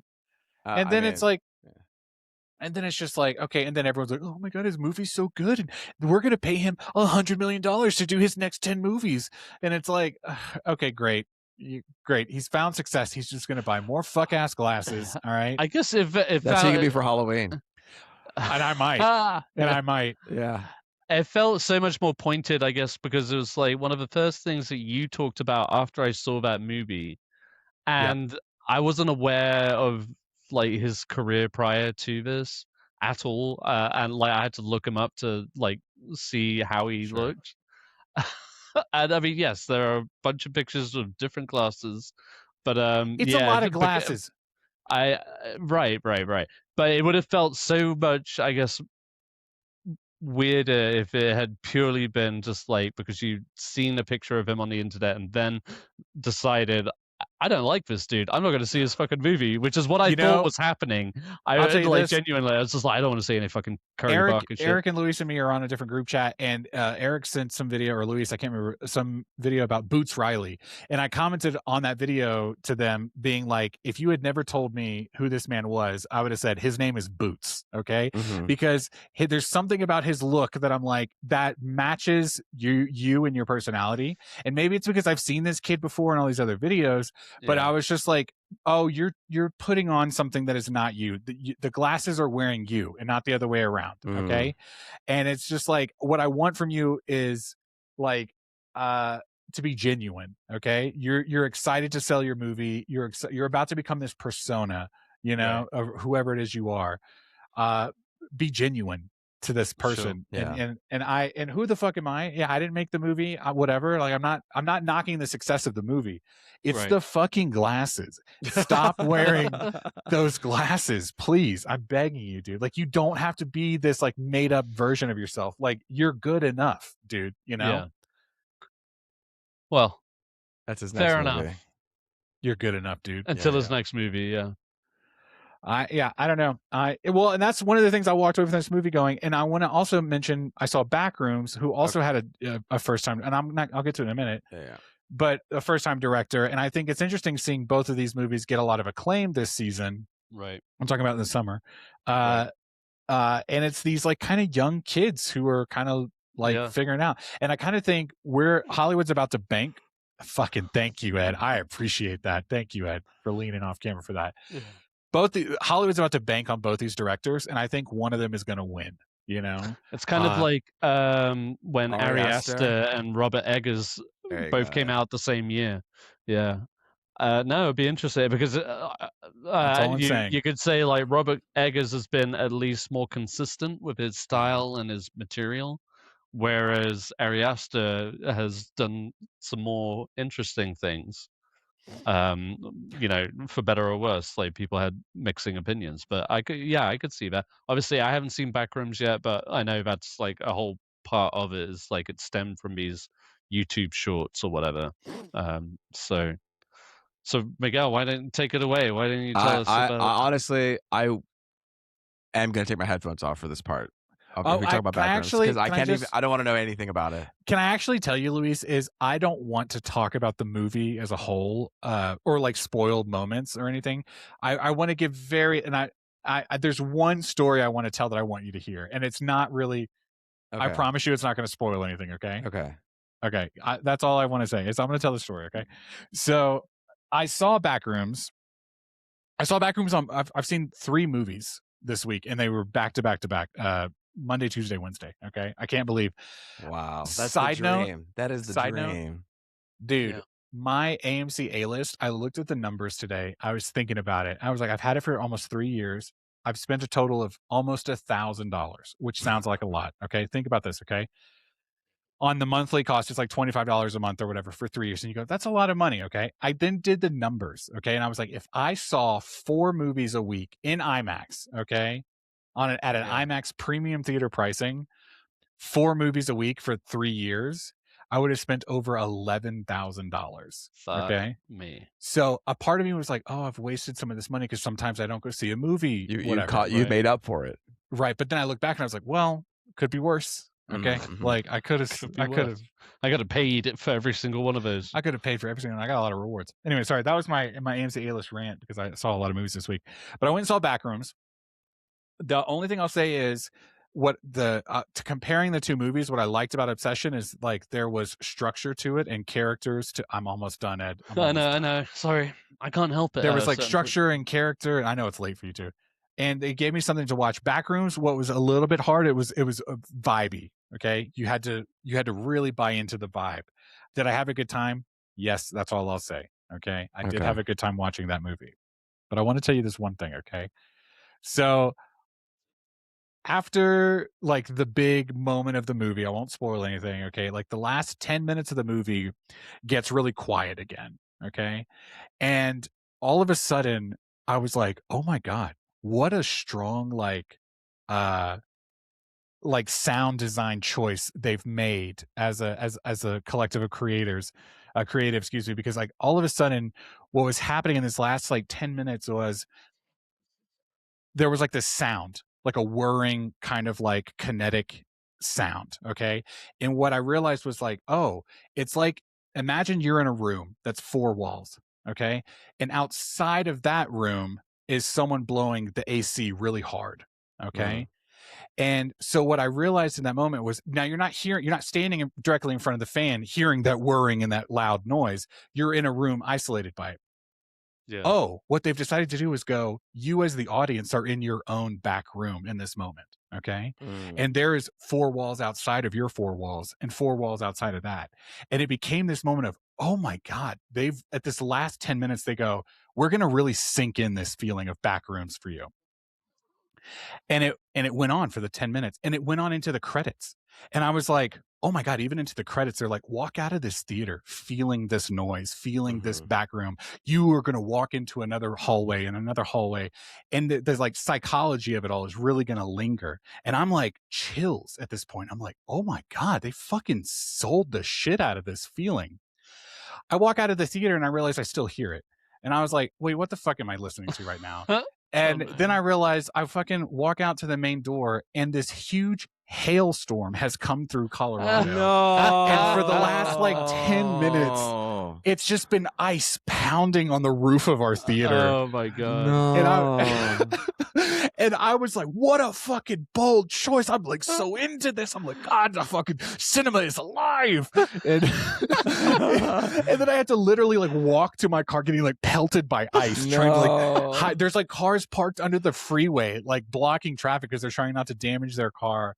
And it was this whole thing on the news and everything. I was like, oh, God damn it. Okay. And then that's when I realized, okay, maybe the movie wasn't as good as I thought it was. That's hilarious. But I had a good time. But I did have a good time watching it. So, Luis, I'll give you this. Go watch Backrooms. I won't tell you anything about it. It's one of my most anticipated movies for some reason. It's really stuck up on me. And I've been wanting to see it. So there are moments that I definitely want to talk about, but I won't. Don't say anymore because I really want to go in as fresh. But it's so funny you mentioned that because like I was watching the Babadook like a long time ago, and I had this like janky setup where it was like with my laptop and I had like speakers that was like plugged into like the little beep, and at one point in the movie it just goes silent because like the Babadook hides and he's like there and then it's silent. And then the scene keeps going. I'm like, God damn, man, this whole thing's fucking silent. Yeah, this shit's intense. What a choice. And then I realized just my speakers just fucking broke. Like, God damn it. I saw like a local film fest here earlier this year that my wife's cousin was in, and they showed one short film where it was like I can't remember the whole premise, but it was like this old boomer of a man who like ends up dying in his house or whatever, and the whole scene, the whole shots are like cut from his like nose down, So like you see like this part of him. So you never see his face, you never see his eyes. And I was like, oh, that's kind of interesting. It's like this like generic old man, and he's like all of them, you know? Yeah. And then at the end, the lady comes up and she goes, oh my guys, my file fucking messed up when I sent it in, and it cut off like half the frame. He's a really great actor. He was doing so good. And I had to go up to her afterwards and I was like, hey, I'm sorry to bother you. I was like, I thought that was a choice, and I actually thought it worked. So like, I know you were upset that your what film did you say to that? She was cool about it. She was like, oh, I really appreciate it, because she was like with her family and stuff. And I was like, I didn't mean to interrupt you. I just wanted to let you know, like, I could not stop thinking about how that fuck up like worked for me as an audience member. And I just think sometimes that's what happens, is like you get your own experience. But then I was like, God damn it. So walking out of Backrooms, I was like, I will never experience that moment again. That sucks. But at least I like walked away from it feeling something, you know? Feeling something, inspired even. Yeah. I mean, imagine they made that choice to be like, you're in a back room. You, Miguel, the audience member, this is a back room, you know?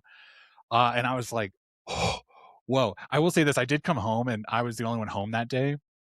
Kristen was out on a hike, and Forrest was at his school thing. And it was a little scary coming home, because I got these like, it's a lot of natural light coming in, but it was shadowy and overcast because of the storm. And so like every hallway was a little dark. And I was like, what's at the end of that hallway real quick? Yeah. My cats are like, what's up? And I'm like, get the fuck away from me. Okay. But no, go see Backrooms. I don't want to say I think you would like it or dislike it. I think you should just see it. Yeah. I mean, I've already it's already in my mind to talking watch to you. it. Yeah, no, it's on my list. I just, like Louise, it kind of snuck up on me. All of a sudden it was here. Yeah. As well as like 3 other movies that I'm trying to see right now. So yeah, the 3 that I was trying to see was Obsession, Backrooms, and then I Love Boosters. That's like on my. I want to see I Love Boosters too. Yeah, and that one hasn't done quite so well. You haven't seen it yet, have you, Miguel? I told you guys I used my AMC A list this week. Okay, and this is my last talking point. I did go see 3 movies this week, and I did see Obsession. I did see Backrooms, and unfortunately, I did not go see I Love Boosters, which would be a movie that we could talk about and enjoy together. I mean, I haven't seen it, but I will see it. But my son was he's not in his like day program every day, so some days I have him home and it's me. And I was like, let's go see a movie. What movie do you want to see? And he picked The Breadwinner, the Nate Bargatze family friendly film. The Breadwinner. Guys, I have talked up Nate Bargatze before. Some of his specials are really funny. But he has found his niche in this like family friendly comedy, where like that is like the keystone of his like comedy. And so he made a movie that was perfect for all ages, and it was the most movie a movie has ever been. I leaned over to my son at one point and I was like, are you having fun? And he was like, yeah. And later I asked him, I was like, why didn't we just like leave? Like, why did you? Because he walked out saying he liked it. He goes, well, it was just a lot of like adult laughter. And what he meant was, it's the dad fucking up like fatherhood, and that was most of the comedy. And that's was like, what he says, adult laughter, just dad fucking up. Well, what he was saying was like, it was adult humor. It just like didn't, but it wasn't adult humor. It was just like, you have to have been in the situation to understand why it's funny. Like, my taxes are late, you know, right? Like, that's adult humor. Yeah. And it was just, I was with this crowd that was just like, I mean, like white, okay, like Wonder Bread white, and they old, and they were just eating it up. And I was like, this movie sucks. I'm having a horrible time.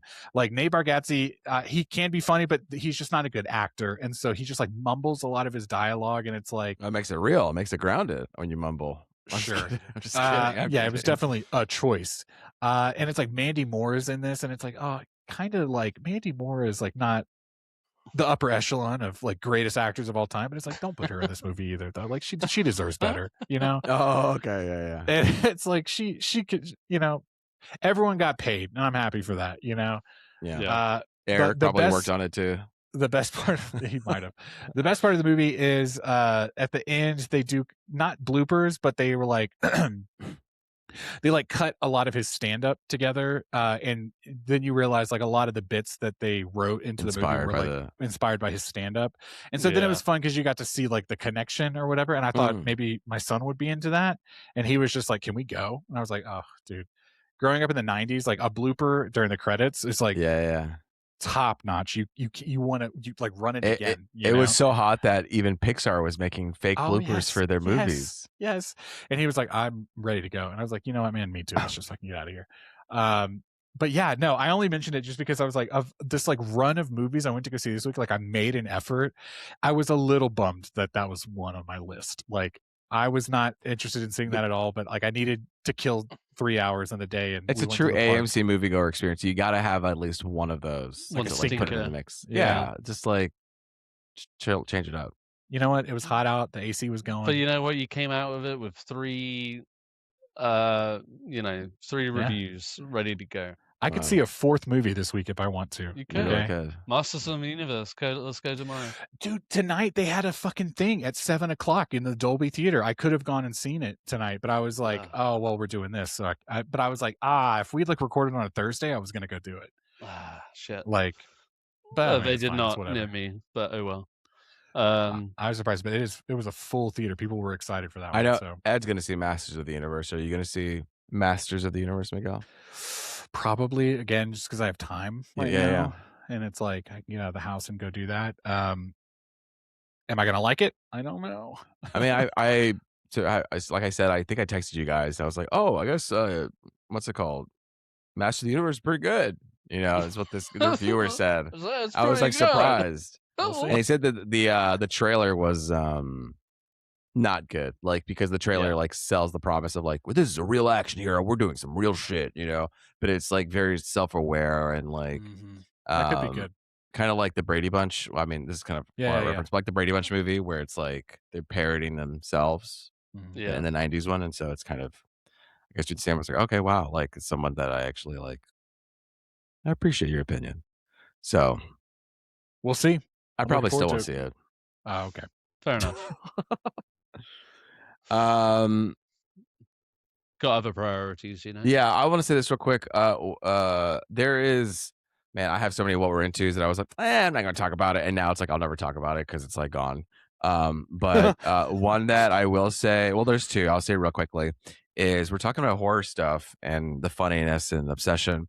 There's this new Apple TV series called Widows Bay, and written by Katie Dipload, and this is a horror comedy that's really good on Apple TV. It does a really good job of balancing like horror and comedy, where sometimes you're just living in like, oh my god, this is like scary or terrifying, and then it has like little squeaks of comedy that really kind of help diffuse the situation, and stuff's like kind of like a little absurd, but not too absurd. It does a really good job of tone. Its show is still airing. And as I was watching it, I texted Steven and I was like, Steven, you got to watch this show. You're going to love it. And sure enough, he loved it. And he's like having a ball with it. And yeah, I just wanted to give it a shout out as like, if that's something you're into, I've scary had and a little comedy. Recommended to me. Yeah, I've heard really good things about it. Apple TV is just one of those things that I don't regularly think about, but I have been watching a lot of Ted Lasso recently. So I do keep seeing the Widow's Bay come up. Yeah, how many episodes has it got, and how much longer has it got to go? I think it has. I mean, I'm just pulling this out of my ass. I think I watched the 8th one. And I feel like there's got to be 10. Okay. Because I feel like Shrinking. I was going to say it's been going for a while now. It feels like, but. Funny you mentioned Ted Lasso too. Is I actually saw his other show Rooster on fucking HBO. We had like this is the same guy who did Ted Lasso. Oh, okay.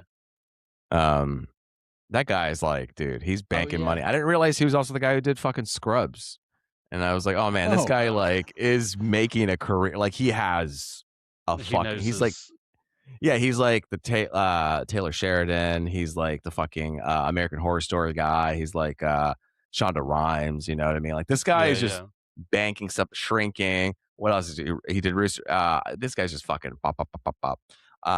And he's a funny guy. He's a funny guy. Yeah, he's got like a thing to. It was so funny. I was watching Rooster, and he was like had a quirk about food. Like he loves this like hot chocolate from this one store. I'm like, what is up with this guy and food? Because in Ted Lasso, he also has like these little snacks that go around. Yeah, the biscuits. It's like almost like, oh, let me round out this character by giving him a favorite snack. Food. Yeah. But no, that was just like a day where we were like super lazy, and I think we were recovering from drinking, and we're like, let's just fucking binge a whole last season, and we Nice. like straight up did. But that's not what I was on my list. The other thing that was on my list is this is for the wrestling fans. I told Steven about Widows Bay. But if you're like, oh, I sometimes watch wrestling, but not really, but whatever. There was, and I told Bryce this, I texted Bryce separately. There was this mask v mask match on AAA wrestling, which is like Mexican wrestling. And it was just, I will just say this because I don't want to bore you guys. It was epic, great storytelling, great wrestling. And it was super long and exciting. And it's just like it's like a WrestleMania type of event for this kind of Mexican luchador libre programming. And WrestleMania is like the Super Bowl of and you expect the most epic stuff and the most epic things, and it's like as I watch, I was like, fuck, this is so epic. So epic that they like the following week they like re-showed it on another show. And anyway, so if you're into wrestling and you haven't seen a good match, the Mask v Mask on AAA, it's on YouTube. Hell yeah. Just check it out. Right. Okay, yeah, that's all I got. Word. I do. All right, Ed. Well, take us home. I can't really talk about it because I know neither of you have watched it. But I did finish Euphoria season 3. I've made a pact with Sarah. I'm like, we're gonna watch it separately now because I can't wait for us to watch it together. You know what I'm saying? So I'll just wait.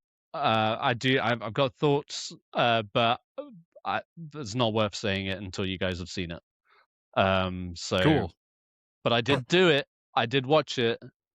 He beat us all.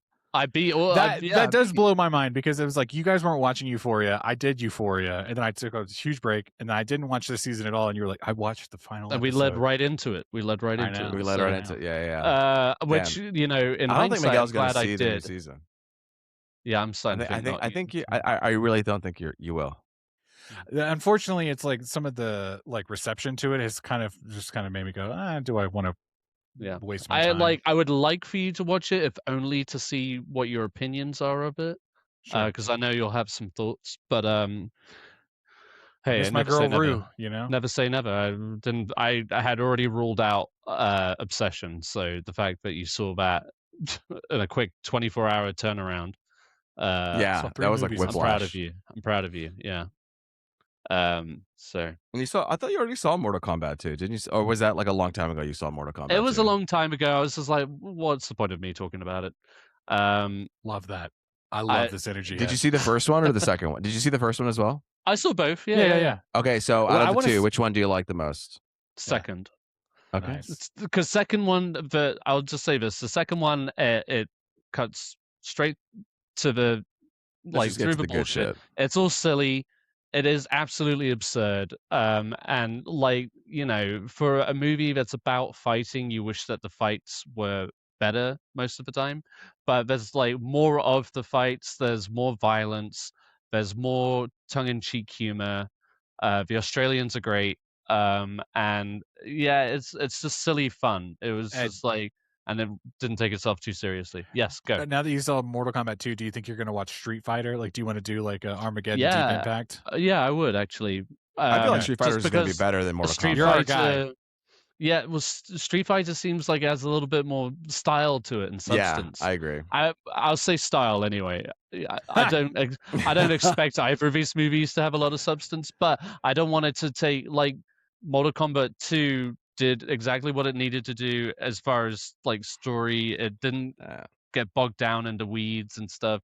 Yes, it's Mortal Kombat just looks cheaper to me compared to Street does. Fighter. I mean, it really does. That's probably the biggest disappointment of it. The CGI really lets it down, and the fights kind of let it down. There's some cool moments. The fights, that's the whole point. I know. That's what I'm saying.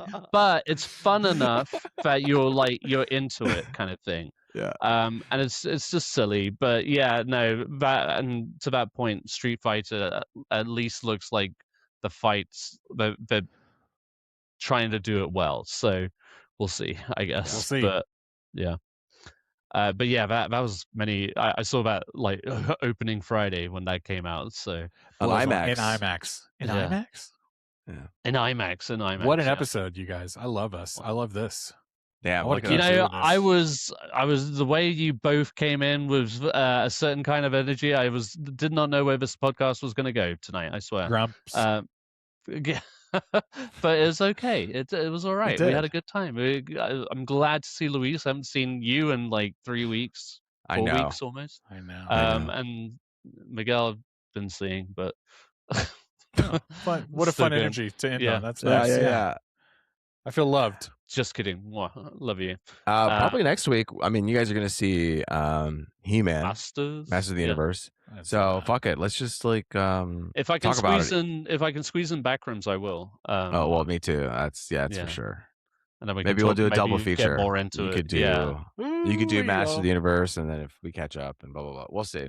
But that'll be probably like a YouTube thing for Masters. I don't know. I have to wait to hear your opinion because I'm not sold. I do. Yeah, I have a request, but it's for when we stop recording. I got you. Continue that. I think maybe I know what it is.